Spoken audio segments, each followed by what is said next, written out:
Whoa! All right, let's go right back to your calls. Will's sister in Canada, you're on the line.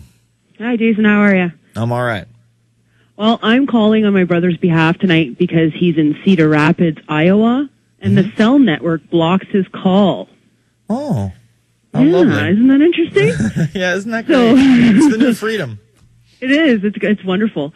So he took the hexadecimal code from the blackjack part 4, image 17 of 17, and he translated it exactly. So I can quote it off for you if you'd like. Yes. It says, quote, "This is the final warning on this site. All further warnings will be given on Blackjack 12 info. Beware Ardent Century, century spelled S-E-N-T-R-Y.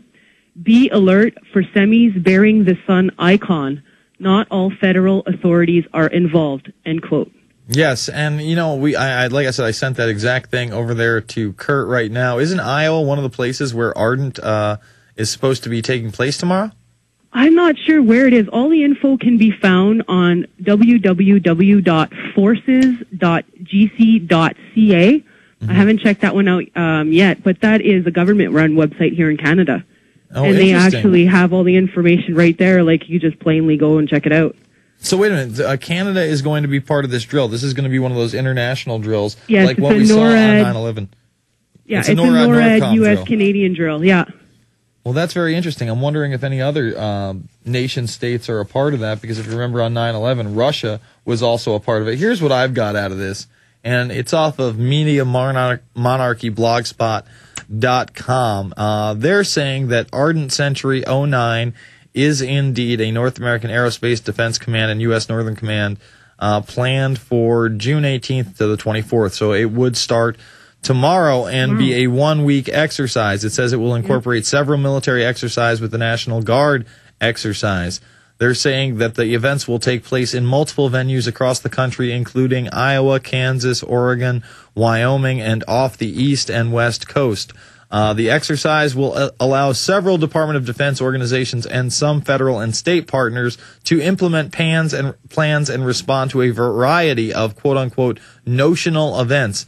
And then they say historically, exercises like these have helped the DoD and other agencies review their process and procedures and focus their future training efforts on closing gaps and identifying areas that need additional attention.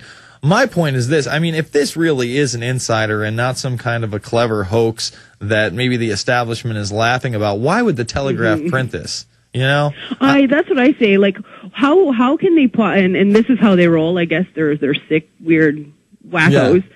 But, I mean, how could they actually go ahead and put this in this Telegraph and then actually go ahead and go through with it? Like, it's just...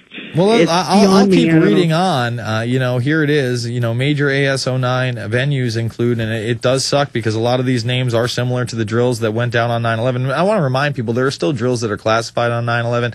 One of those that just came out this year, that 95% of it is blacked out. It's called Operation Jackal Cave. Just go check that out. But the ones that are going on, I guess starting tomorrow, NORAD's Amalgam Dart exercise involving air defense activities at Camp Riela, Oregon.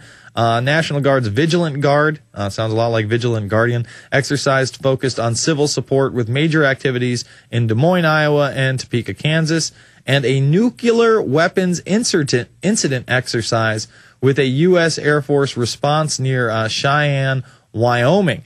The activities in the vicinity of Camp Relay. Yeah, but remember, on 9/11 there were mass Armageddon exercises going on with nuclear drills as well. And what they did is they pre-positioned the continuity of government planes, or E-4Bs, to be in the areas where the attacks actually took place, and they were caught on camera in D.C. One of them was, and then another mystery white plane was caught on the scene of the World Trade Center disaster before any military planes had officially reached their destinations.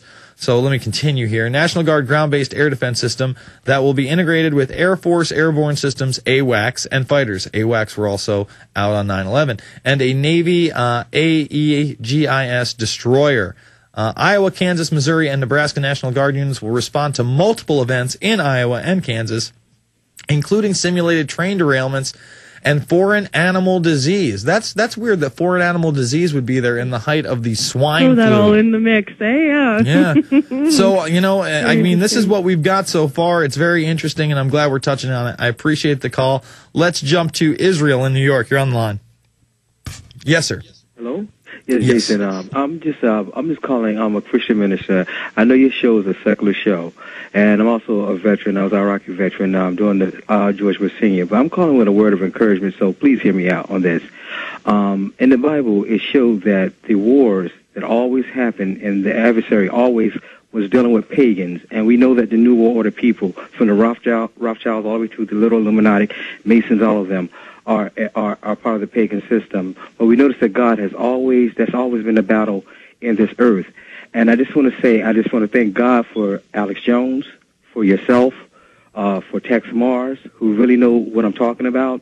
And I just want to point out a particular chapter in Judges. I forgot what scripture it was right now because I'm a little nervous.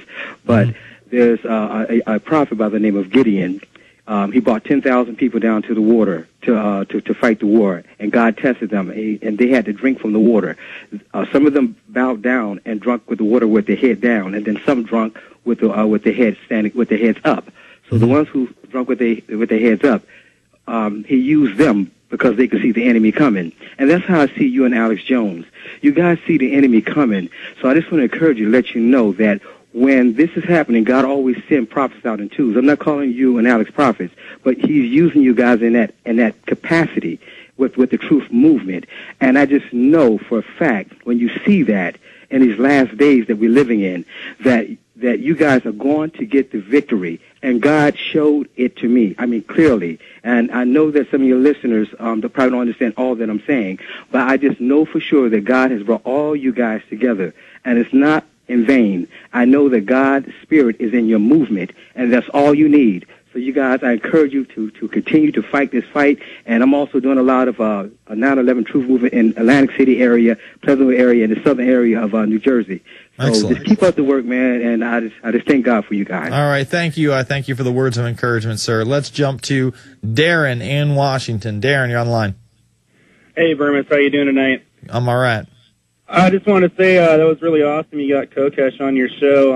I was really glad to hear you guys talk. I thought that was an awesome interview you guys did. Oh, thank you. I thought it was pretty good. This week's radio has been actually pretty good. I'm pretty happy with the last 3 nights.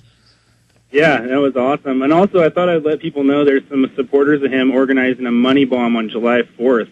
So they can go to thisjuly4th.com and read more about it. They'll be donating through his site, Kokesh for Congress. But, if everyone just gives even $10 or $15, it would really help him out a lot. And like you said, that's something he could use right now as some support financially. Absolutely. So that'd be great. Also, one little story I wanted to tell you about some stuff up here. I'm up in Washington State near the border.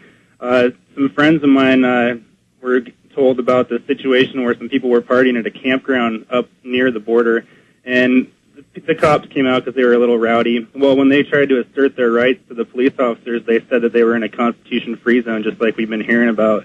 Yeah, they're on the border, so they'll say, hey, I don't know if you're an illegal immigrant or not, but I'm going to sure use all the power they gave me because there's no Constitution here and do whatever I please. They just love to exercise the authority that shouldn't be there. Yep, and we always want to think that these rumors aren't true till they hit a little closer to home. So that's all I got. Thanks a lot, man. All right, you got it. Yeah, the rumors aren't true that the number 3 guy from Al Qaeda. Remember, they always catch the number 2 or 3 guy. Oh, by the way, he wasn't the number 3 guy, and he was just a regular Pakistani, and we only tortured him for months on end, and kept him in prison and did military tribunals. Oh, no big deal. No big deal. Meanwhile, the quote-unquote head of Al Qaeda right now, the quote-unquote head, is Adam Perlman with ties to the Mossad. That's just the white Al Qaeda they're talking about. Yes, Adam Perlman. He's the head of Al Qaeda. And the public buys it. It's literally a guy who looks more like Super Mario than Super Al Qaeda. And you know what? You buy it. It's sick. It's just sick. Oh, but I'm the kook. All right, let's go to Nighthawk in Oregon. Nighthawk, you're on the line. How you doing, Jason? I'm all right. Operation Blackjack. One of the cities bombed or nuked on the 22nd is Portland, and that's where I work. So I'm taking the day off. Well, I don't know if that's the worst. Listen, I'm not saying that's the worst idea. I'm not saying people don't get prepared. Like I said, I just read off. It does say other U.S. cities, but it does seem maybe this is disinfo they're throwing out there, but they're saying Iowa, Kansas. Camp Riley is just down the road from me. Okay, about an hour down the road. But anyway, that's not what I called about. Sure. What I called about is Alex Jones constantly warns us about the internet being taken down, right? Yes. I just want to remind everybody, before there was a CompuServe, before the internet, before AOL, patriots used to network via bulletin board services. Guys would set up modems on their computers, and they would, log in to different networks, different bulletin board services, share email, and share articles. We can still do that if we still have our modems and haven't thrown them away.